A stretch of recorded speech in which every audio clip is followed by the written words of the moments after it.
Evening.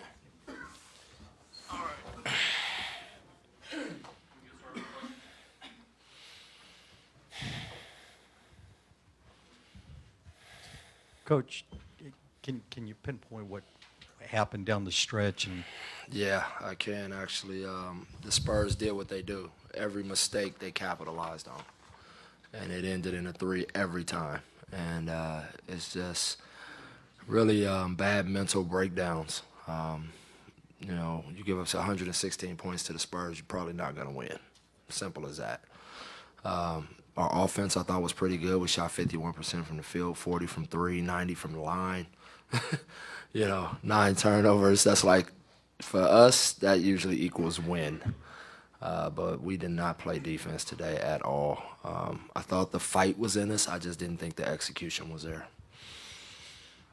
How does Mono Ginobili and Patty Mills change that unit for them? Yeah, I mean, again, I talked about it before the game. You're talking about two prideful champions. I mean, these guys aren't just going to lay down and let this series go by without them getting involved. So we expected that. We expected them to rise to the challenge. But some of those, I mean, you guys watched the game. The Patty Mills threes are just our guys falling asleep. Just nothing play, and then all of a sudden Patty Mills breaks free and it's a three. And so our attention to detail and our ability to focus in chaos was not there tonight. We talked about it before, points in the paint and rebounding that you guys had to win those battles. Yeah, You didn't win tonight. Did not take care of that. I thought the offensive rebounds really hurt us. But again, when you don't execute the game plan at a high level against the Spurs, you end up with a ton of mismatches on the glass. And they really made us pay for that.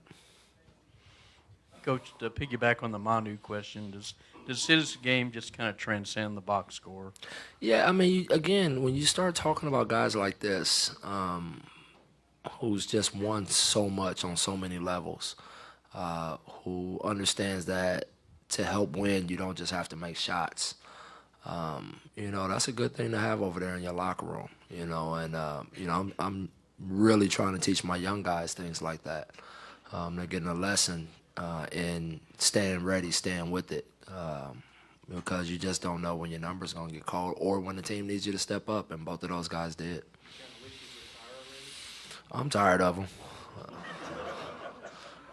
And he can go back to Argentina, too.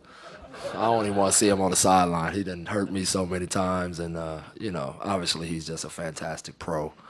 I really have a lot of respect for all of those guys. We've ripped each other's hearts out enough times in this business that you just have a